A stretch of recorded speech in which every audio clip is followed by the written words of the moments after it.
مساء الخير. وصفتنا لليوم طبخ الفراسم ولسان البقر بطريقة كلش سهلة وكلش طيب. طبعا هنا عندي كيلو من الفراسم وكيلو من اللسانات، فراح أبدي أغسلهم وأنظفهم بشكل كامل وأبدي أطبخهم. طبعا اللسانات هنا عندي قطعتين وقلت لكم وزنهم كيلو، فراح أطبخهم كلهم سوا بجدر الضغط. وبعدين اللسان أرجع أطبخه بطريقة أخرى.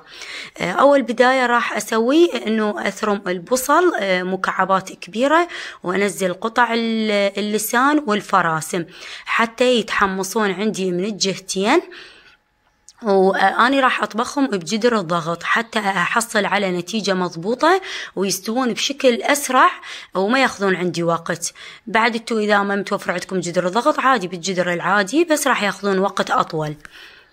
وأكيد كل شخص وطريقته بالطبخ، يعني أكو ناس يخلون بهارات، أكو ناس ما يخلون بهارات، يعتمدون فقط على يعني المونة مالت الفراسم. بعد أكيد كل شخص وطريقته بالطبخ. هنا حمستهم بشكل كامل، يعني مثل ما تشوفون بدأوا يحمرون عندي حتى أتخلص من كل الزفرة اللي موجودة. بعدها أبدي أضيف المطيبات. أنا أحب أضيف ورق غار، وأضيف نومي بصرة ضفتها سحبتين، وأضيف بهارات مشكلة وشوية كركم حتى ينطون طعم للتشريب مالتهم. ومثل ما قلت لكم كل شخص وطريقته بالطبخ. ودائما من أطبخ الفراسم أضيف لهم قطعتين من الفلفل الأخضر. جربوا بنات وشوفوا شلون الطعم يصير مالتهم كلش طيب. وأكيد يا اما نضيف فلفل حار أخضر يا اما فلفل أسود. وبعد ضفت المي وما قبقته يعني بجدر الضغط، لا هسه مفتوح عفته بس على مود تصعد الزفرة. شوف شلون صعدت هذه كلها، ارفعها يلا بعدين أضغط الجدر بالضغط، يعني أسد الغبق مالته كامل. وهسه أسد جدر الضغط وأتركه تقريبا لمدة 3/4 ساعة، وبعدي أرجع. وشوفوا لي يا عيني بعد ما فرغت الهواء من الجدر الضغط وفتحته، بس شوفوا لي الجمال، بسم الله ما شاء الله. مستوية الفراسم واللسان وكلش يعني ذايبات ذوبان صايرات. شوفوا لي شلون شكلهم. طبعا اللسان اني راح اطلعه واقطعه على شكل شرائح او قطع دوائر واحمسه بالزبد والثوم، وبعدين اضيفه فوق يعني الثريد من اثرد بصحن التقديم، يصير الطعم مالته كلش طيب. وبعد اللي يحب يعوفه على هذا الشكل، هذا الشيء يكون راجع لكم اكيد. طبعا راح ابدي اضيف لبلبي او الحمص المسلوق للتشريب. احنا نحب هذه طريقتنا بالفراسم، يعني نحب تكون بها حمص، بها فلفل، بهارات، مو مثل طريقة طبخ الباكا اطبخها. الباكا لا، الباكا فقط شوية اضيف لها كركم وبصل بس الفراسم لا. تمام. هنا عندي الحمص اني مفرسته وكامل مسلوق، فضفته صراحة اتركه لمدة 5 دقائق مع اضافة اكيد الملح، وحتى شوية التشريب يسبك مثل ما نقول عندنا، وبعدين نقدمه. اما اللسانات فمثل ما تشوفون كلش استووا.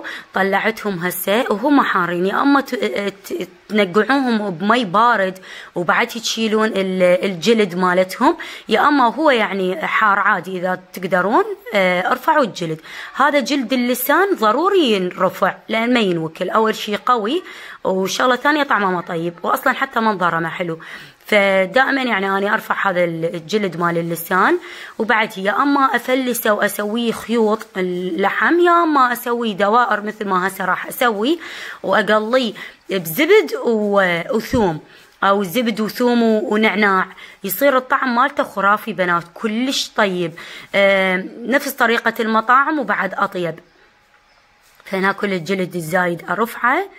طبعا هو صحيح حار كلش بس عادي ماكو مشكلة، لأن بدا وقت الفطور وقلت إذا أنقعه هسه بمي بارد راح ياخذ وقت طويل من عندي، فعادي ماكو مشكلة. وطعم اللسان يكون كلش طيب لأن يكون لحم صافي، تعرفون انتو بعد ويصير طعمه طيب، خاصة من ينحمس أو يتقلى ينطي الزبد، تنطي نكهة مميزة كلش طيبة. وقطعته على هذا الحجم، يعني قطعة كبيرة قطعة صغيرة حسب يعني سويتهم. هسه مثل ما قلت لكم هنا أنا خليت الزبدة بالطاوة وراح أبدي أقليهم. طبعا هنا هذه الطاوة أنا مخليتها فقط للتقلاء هذه الشغلات يعني.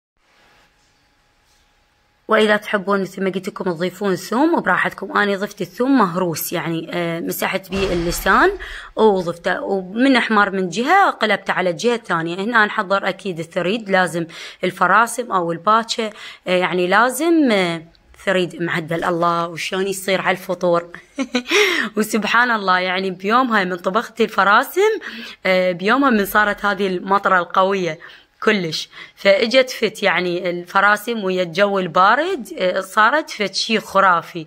اكيد سهمكم مليون عافيه، وان شاء الله تجربون هذه الطريقه وتشوفوها ايش قد هي طيبه. يعني كل شخص اكيد مثل ما قلت لكم كل شخص وطريقه طبخه وطريقه تقديمه، واكيد الفين عافيه علينا وعليكم.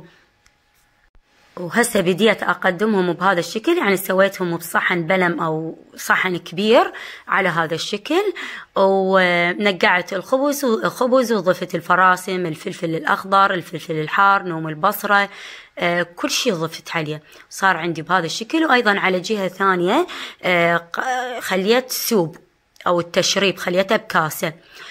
تمام. وهنا بعد راح اوزع اللسان اللي قليناه بالثوم والزبد داير مداير الفراسم على اطراف او جوانب البلم. وصار عندي بهذا الشكل وصفتنا لهذا اليوم. ان شاء الله عجبتكم ونالت رضاكم، ويا ربي ان شاء الله تجربوها وتعجبكم بألفين صحة وهنا. اذا جربتوا طريقتي وعجبتكم دزوا لي تطبيقاتكم على الانستغرام او على الفيسبوك حتى انشر تطبيقاتكم. وهسه اقول لكم اللي وصل لهنا يخلي لايك ويشترك بالقناة ويفعل لي جرس الاشعارات اذا اول مرة تزوروني. وحابة اشكر كل المشتركين الجدد اللي دخلوا للقناة، اقول لهم اهلا وسهلا بكم ونورتوا القناة. وصار هذا شكلها النهائي بعد التقديم. واكيد سويت وياها طرشي وفلفل حار وعنبة وطماطة. هذه الترتيبات والبصل الاخضر، يعني الترتيبات اللي تصير ويا الباتشة اكيد. وهذا شكلها قلت لكم النهائي، والفين عافية علينا وعليكم، واكيد سهمكم العافية.